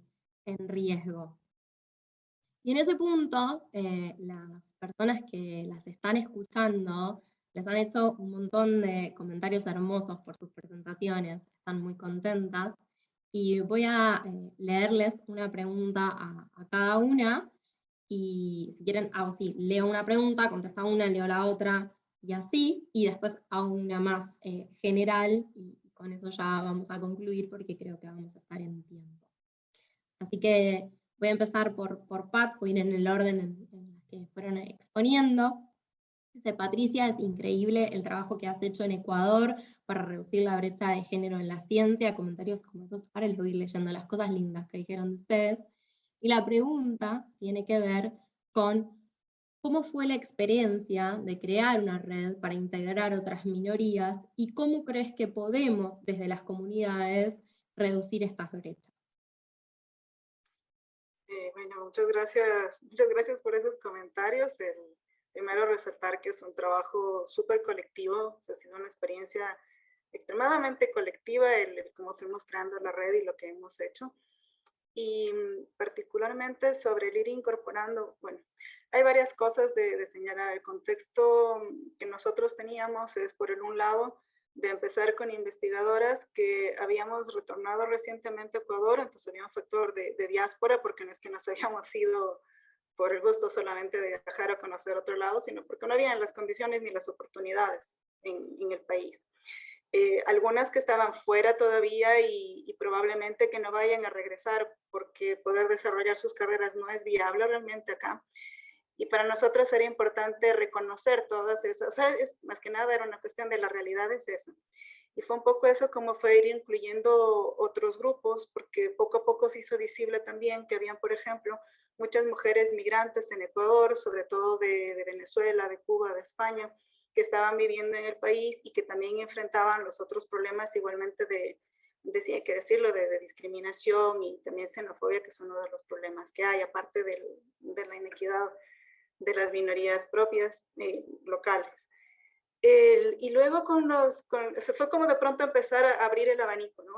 Nosotros no hicimos una estrategia muy pensada, entre otras cosas, porque la red cuando empezó, nosotros veníamos del área de ciencias exactas, entonces nos faltaban habilidades de la parte de los colectivos, del trabajo social.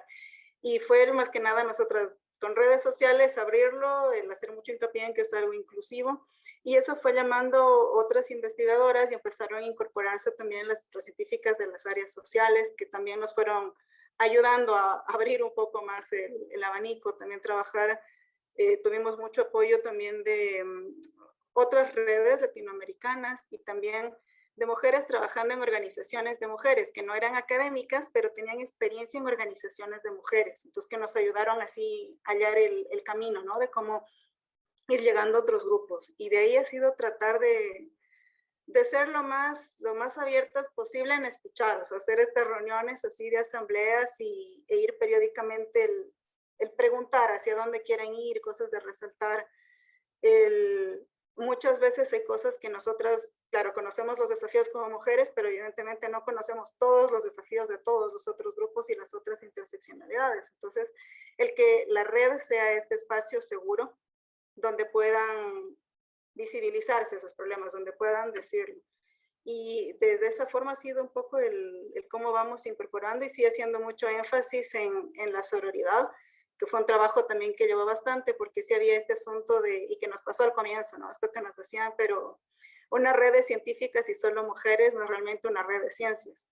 Les falta como la parte de la calidad académica. Nosotros es como, no va por allí, y de hecho para nosotros sí es priorizar, no es solo la parte de ser las megacientíficas, que sí, todos tienen un muy buen nivel, pero además es esto de fomentar la red de apoyo. Hacer mucho énfasis en la parte de la sororidad y la solidaridad, la parte de empatía, también como una forma de disidencia con respecto a otras redes académicas que están súper enfocadas más hacia la parte convencional, ¿no? Esta meritocracia que es verdad que no es real como se está llevando.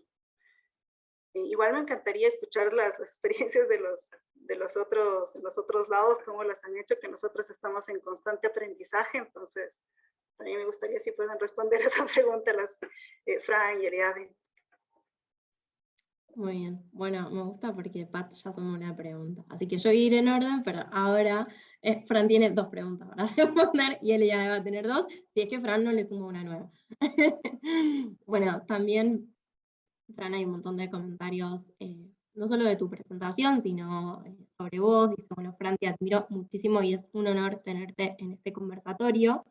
Y la pregunta está orientada a cómo podemos ayudar a romper este binarismo desde distintas comunidades, como puede ser mujeres en bioinformática, pero pensándolo en estas comunidades de mujeres que se van creando en las instituciones académicas o en relación con las academias. Y la pregunta que te agrega Pat. Bueno, voy a ser breve.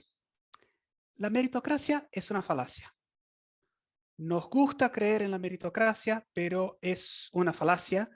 Las evaluaciones no son imparciales. Hay sesgos en las evaluaciones, hay sesgos en la producción del conocimiento, hay sesgos en el sistema científico-tecnológico, como en todo. Eso se estudia desde la epistemología. No se puede creer en la imparcialidad absoluta cuando las personas que nos evalúan tienen sesgos discriminatorios, y los tienen. ¿Está bien? El sistema científico-tecnológico mundial está atravesado por los mismos sesgos sociales, por los mismos problemas, las mismas discriminaciones, etcétera, etcétera, etcétera. Entonces, bueno, yo para lograr ingresar al CONICET con un cargo permanente de investigadora, bueno, la única razón por la cual ingresé es porque mi identidad de género no era conocida públicamente. ¿no? Yo hice mi transición de género una vez que ya había ingresado, ya tenía un cargo estable. Y a mí me preocupaba más la parte legal, porque el principal riesgo de una transición de género es social, es mucho más peligroso desde lo social que desde lo médico. Me preocupaba no terminar en la calle, ¿no? Más allá de tener doctorado, postdoctorado, etcétera, etcétera, etcétera. La transfobia es estructural, más allá de que en Argentina tenemos una ley de identidad de género que ya va llegando ahí a los 10 años, pero en la práctica no están dadas las condiciones todavía para que una persona trans acceda a un cargo permanente en investigación en Argentina. No hay. La única razón por la cual soy la primera persona trans que accedió a esa posición es que primero ingresé y después hice mi transición de género. De ese grado de discriminación estamos hablando. Y con ese grado de discriminación no hay mucho cómo negociar. Es brutal, es brutal. Tenemos que generar las condiciones para que eso cambie. O sea, la base legal ya la tenemos en Argentina, ¿no? En otros países todavía no, pero en Argentina sí la tenemos. Tenemos que empezar a cambiar desde la práctica, ¿no? Los estudios están, los datos están, las experiencias de vida están, pero también, acá es muy importante, tenemos que recordar que detrás de los números hay personas, hay historias de vida, hay carreras, hay gente que se va del sistema científico, hay gente que se va del país. Entonces es urgente, no podemos esperar 3 generaciones para que la cosa mejore. Hay que mejorar ahora, hay que trabajar para mejorarlo ahora, y eso se logra con lucha. No seamos ingenuas, nadie renuncia a una posición de privilegio. Eso se logra con lucha colectiva, como ya se dijo, desde la organización local, desde las redes. De ahí podemos empezar a atacar el problema. Totalmente. Elia, ¿estás ahí o no? Ah, bien, porque pensé que te había pasado algo. Mira, cuando estabas hablando, Fran, yo no puedo dejar de pensar en... Yo me fui ni intenté entrar a CONICET en un determinado momento de mi vida, todo iba ahí y no fue. Pero en relación a lo que estabas contando, yo hace un tiempo en un estudio que estaba haciendo en un posgrado, uno de los que estaban dentro es un sacerdote ordenado, forma parte del sistema científico argentino y es evaluador en ciencias sociales, y de repente estaba dentro de la comisión de género. Yo hice mi tesis de maestría sobre estrategias en relación a movimientos sociales y aborto. Entonces, cuando estamos discutiendo no solo de los géneros, y estamos hablando de las personas y los sesgos que vos estabas planteando también, es, bueno, también tenemos personas religiosas dentro del sistema científico evaluando género cuando no están formadas ni siquiera en eso. Digo, pero como en el campo de ciencias sociales no son tantos, no tantos tienen postdoc y bla, bla, bla, imaginen las credenciales, formados en el extranjero, científico repatriado, digo.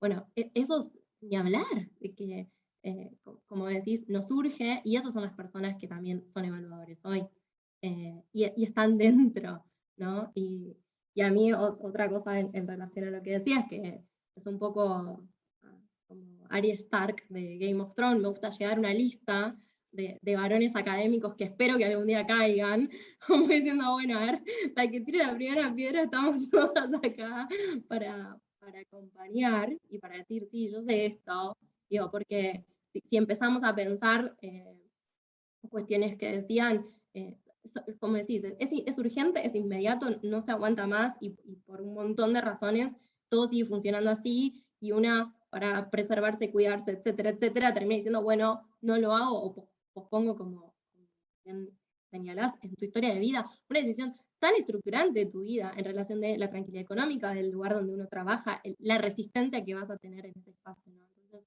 ¿cuánto que nos atraviesa el género en la vida y en las cuestiones de nuestras propias vidas, como para que parezca este negacionismo que no importa, esto puede esperar, no es prioridad, como estas frases que vos leías al principio que escuchábamos? Bueno, perdón, me hiciste ser catártica. Eliade. Bueno, también hay un montón de mensajes muy bellos y en relación a que lo que contabas les ha ocurrido o que sigue ocurriendo y que tu voz en ese sentido y en Brasil aporta muchísimo. Me traduje las preguntas porque estaban muchas en portugués para no equivocarme. Hay tres, en realidad, hay dos que voy a hacer y sumo la de Pat. La primera tiene que ver con, vos nombrabas en un momento de tu presentación que algunas mujeres que han sufrido situaciones de acoso perpetúan el acoso cuando alcanzan posiciones de poder, y entonces te preguntaban si había estudios o trabajos en relación a las razones y a las motivaciones por las cuales eso ocurre. Y después hay otra pregunta en relación a qué información hay o qué estudios hay sobre la estigmatización que tienen las mujeres que denuncian, algo de eso contaste, y cómo se puede trabajar para prevenir eso. Y también en relación a la brecha de género y en el caso de las mujeres y las personas con capacidad de gestar que deciden tener hijos y están dentro del sistema de ciencia, cómo se pueden pensar estas cuestiones, entendiendo que afecta la producción científica la maternidad. ¿Me escuta? ¿Sí? ¿Me escuchan? ¿Me escuchan? Bien. Me voy a tratar de acordarme de las tres preguntas y tratar de responderlas en una sola. Las mujeres que perpetúan el acoso, ¿por qué estas mujeres siguen haciéndolo? Las estructuras de poder nos terminan contaminando en el sentido de que si no reproducís lo que el sistema dominante hace, no sos parte de este sistema. Y termina naturalizándose. No lo haces porque te vas a dormir a la noche y pensás, voy a empezar a acosar moralmente a mis alumnas porque así los hombres me van a mirar, me van a... No, no es natural. Simplemente lo haces. Es como cuando fui a Suiza, tengo un ejemplo fantástico. Cuando nosotros en Brasil, la oportunidad en que el semáforo está rojo para mí, yo no tengo auto, estoy caminando, sino si estoy manejando, tengo una multa, pero el semáforo está verde para los autos, pero no hay ningún auto. Entonces yo, peatona, en Suiza, crucé, porque en Brasil haría lo mismo. Como peatona, cruzaría la calle. El segundo día, yendo a la universidad, había 5 o 6 personas y nadie cruzaba la calle. Y entonces me puse a pensar, pero aún así crucé la calle, la crucé sola. Casi me muero de la vergüenza. El tercer día, esperé a todos los que estaban conmigo y no pasó ningún auto. Todos nos quedamos sin cruzar y a mí me corrompió el sistema, pero para algo bueno. Ahora piensen en mi respuesta para lo contrario. El sistema te aceptará bien si te adaptas al sistema y si las personas que están en espacios de poder del sistema son hombres que dominan, que acosan, tenés que hacer eso para permanecer en el poder. Ir contra el sistema nos exige mucho. Denunciar a nuestros abusadores, denunciar relaciones sistemáticas de acoso dentro de las instituciones. Es como la misma Fran dijo, para cambiar toda su documentación después de haber llegado a un determinado puesto, porque nos costó mucho. Eso me fue muy caro, me fue muy difícil. Entonces me preferí exponerme, morir luchando, en vez de ver a otras personas pasando por una situación como la mía o peor.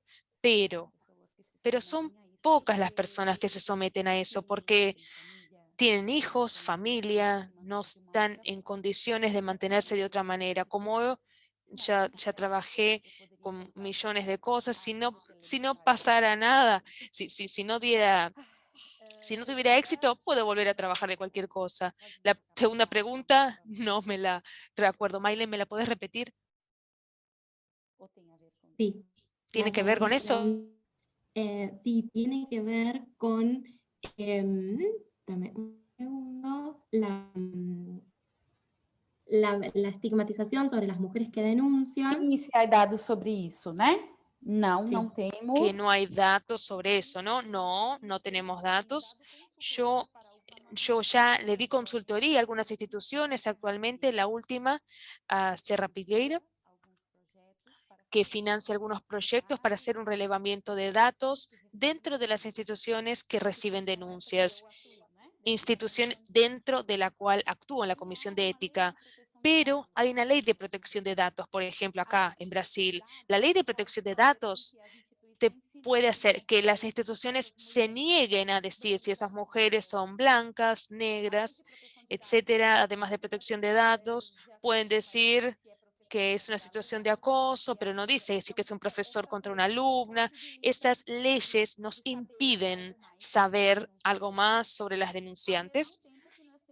Al mismo tiempo, tenemos una ley que obliga a las instituciones a dar los datos que se les solicitan, que la sociedad les solicita. Entonces ahí hay un juego, dame, agarrá, toma. Es muy difícil hacer un relevamiento de instituciones estatales, por ejemplo, porque normalmente les voy a decir cómo recibimos una denuncia. En la denuncia viene de una profesora contra un director, pero no se pregunta cuál es la clase social, no se pregunta si era una mujer trans, negra. Normalmente no se preguntan esas cosas. Sabemos de la denuncia, pero para saber de la profundidad de esta denuncia se tendría que tener acceso a esos datos. Eso no es posible, porque también se protege a las víctimas.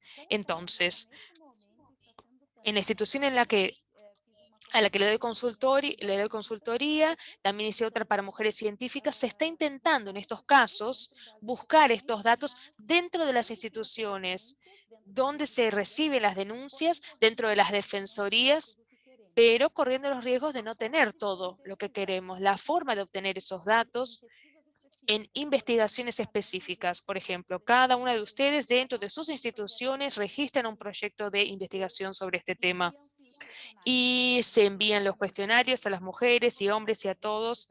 De esa manera logras tener esos datos a través de un proyecto de investigación. En ese caso, logras pasar por una comisión de ética de la institución o no, depende de cómo se trabaje en las instituciones, pero de esta manera logras tener las particularidades. Marcia Barbosa logró hacer eso con Carolina Brits en otra facultad. Eso es posible, pero en instituciones estatales muy poco probable. Si no me olvido, la tercera pregunta es sobre las preguntas de maternidad en los edictos. El grupo Parenting Science en 4 años logró plantear una campaña, no sé si la conocen, la maternidad en el currículum LATES de Brasil, una base de datos en Brasil para todos los investigadores. Cualquier alumno, profesor, investigador, tiene su currículum registrado en la plataforma LATES.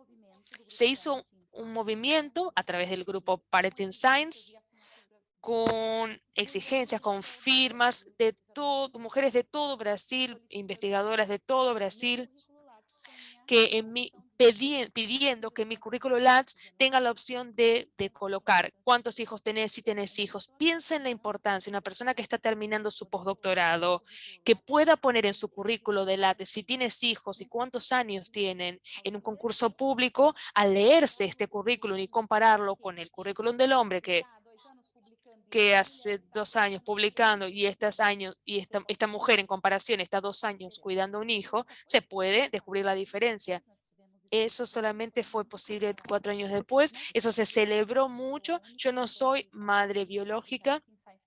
Soy la única persona de este grupo Parenting Science. Soy madrastra, tengo 2 hijos de mi marido, que son hombres grandes y maravillosos. pero yo estoy en ese grupo por la cuestión del acoso sufrido por las madres en ciencia. Entonces, por eso formo parte de Parenting Science. Esta posibilidad que se dieron al hecho de plantear la maternidad en LATES, en la plataforma, porque dieron espacio a otro tipo de licencias. No se benefició a las mujeres, a los hijos. No, solamente se puso un espacio para licencias. Otro detalle. Con esta cuestión de maternidad en la plataforma LATES, empiezas a pensar, si existe información de maternidad, entonces podemos crear edictos de pedidos académicos que equiparen los dos currículum. En Unipampa, en mi institución me parece que lo está intentando, pero para cualquier otra solicitud de beca de estudios, las mujeres que tienen hijos tienen una puntuación distinta de los hombres, y se empezó a hacer dentro de las instituciones, hay instituciones adhiriendo a este sistema, tanto en solicitudes académicas para estudiantes de escuela pública, para que estos alumnos de escuela pública accedan a una beca. Hay también publicaciones para ellos. Se fue empezando, se fue trabajando con un avance cada vez mayor, pero se necesita estas hormiguitas que llevan el arroz al hormiguero. Necesitamos exigirlo. Bueno, muchísimas gracias a las tres. Ya casi para despedirnos, y también porque le quiero agradecer especialmente a Guadalupe y a Fabiana, que están traduciendo y trabajando un montón. Quisiera pedirles una muy breve reflexión a modo de síntesis, porque tal vez las personas que hoy nos hayan escuchado o las que puedan hacerlo en un futuro cuando esto quede en YouTube, estén a punto de comenzar su carrera en ciencia o estén pensando en entrar a la universidad o en decidir a ser investigadoras regulares. Y entonces, ¿qué consejo les darían, una vez más, volviendo a sus disciplinas, en este costoso y cuesta arriba camino que han emprendido, como, no sé, simplemente eso, unas palabras para pensar en el futuro y en las próximas generaciones que emprenden los mismos caminos que con tanto esfuerzo, dolor y sacrificio han hecho ustedes?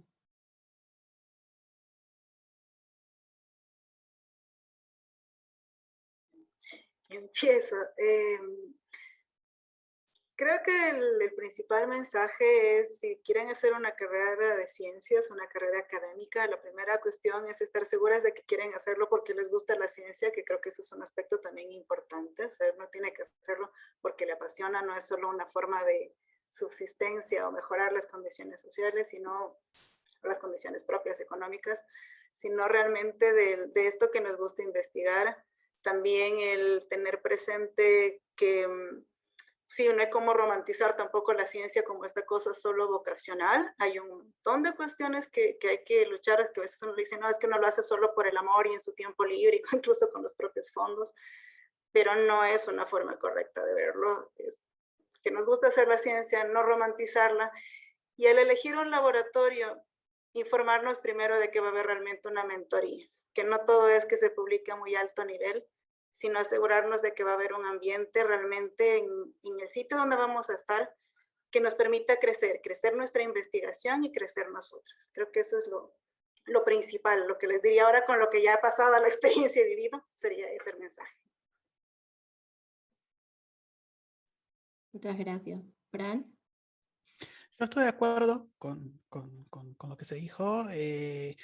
Voy a agregar buscar redes o tejer redes de apoyo, contención, redes feministas,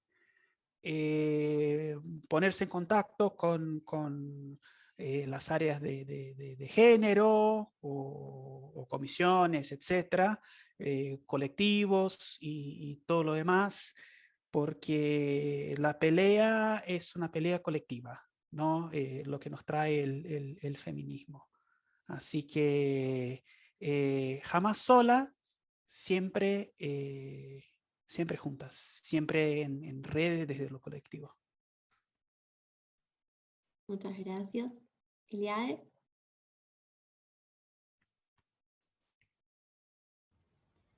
Não romantizar jamais, né? No romantizar jamás.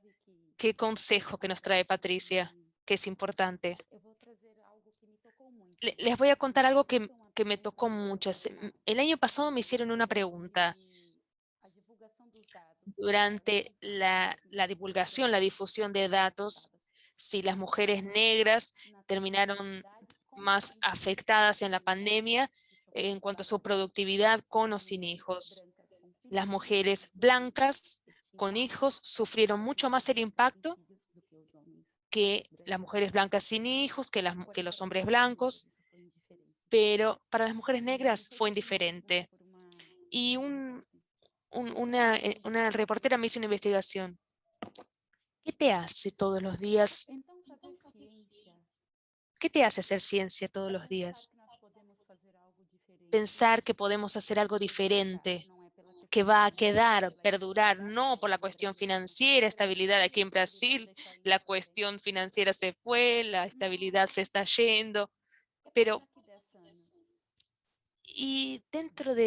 es para que dentro de 5, 10, 20 años, el que esté mirando este webinario y decir que nunca pensó en las cuestiones de acoso y que mientras conversábamos se acordó que alguna vez en la escuela, en el laboratorio pasó por esa situación y que nunca más iba a dejar que eso pasara. No es por las estrellas que yo trabajo, las estrellas que tienen qué lindo es tener una estrella a nuestro nombre, pero no es por eso, es por la diferencia que podemos hacer en la vida de los otros. Los relatos de Patricia sobre la red, sobre Fran, de Fran sobre sus decisiones. Entonces, les dejo esto. No piensen en el sufrimiento que será, que va a ser, todos lo estamos viendo. Piensen en la diferencia que ustedes van a hacer. Bueno, muchísimas gracias. Son grandes consejos. Una vez más, les quiero agradecer por su tiempo, por la apertura para hablar sinceramente de todo, con lo incluso a veces eso doloroso que es recordar, hablar de cosas que nos pasaron y saber que eso nos atravesó en el cuerpo y nos dolió mucho. Así que de verdad, muchas gracias. Gracias al equipo de Mujeres en Bioinformática, gracias a Ana, gracias a Lucy, gracias a Lilian, que las veo ahí, gracias a las intérpretes, muchas gracias, y sobre todo gracias a todas las personas que estuvieron conectadas, que nos compartieron sus preguntas, que estuvieron súper atentas. Muchas gracias, y la verdad para mí fue un placer enorme haber compartido estas 2 horas con ustedes, así que solo tengo agradecimientos, y sigan atentas al Congreso, que hay un montón de pósters y cosas más para hacer. Muchas Gracias, May. Estaba respirando profundo porque escucharlas, estas mujeres maravillosas, no sé, a mí me deja conmovida, así que estaba respirando para no llorar mientras que hablaba. Quiero agradecerles a las 4 en realidad, porque vos, May, fuiste una pieza indispensable de que esto salga así tan maravilloso, con todas las reflexiones y las preguntas, y realmente es hermoso, o sea, es hermoso y triste a la vez, entonces es como que no quiero quedar en eso, en lo que me generó, sino en la alegría y en celebrar que nos pudimos juntar de tantos países distintos y de tantas disciplinas distintas para pensar esto que nos duele a todas un poco y que a la vez nos convoca, ¿no? Porque eso, nos convoca al igual que nos duele, lamentablemente.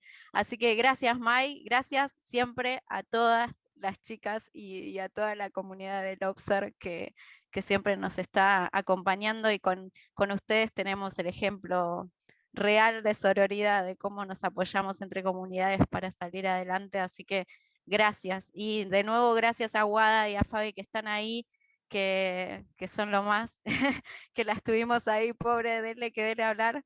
Así que muchas gracias. Gracias Fran, gracias Pat, gracias Eliade.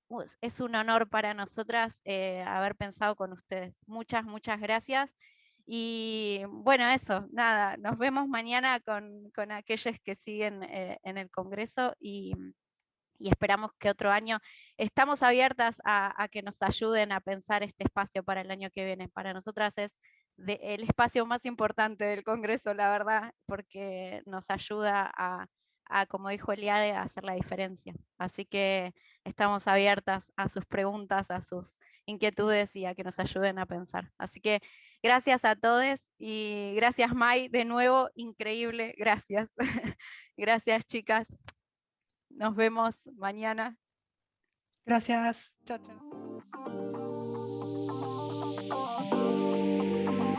chao.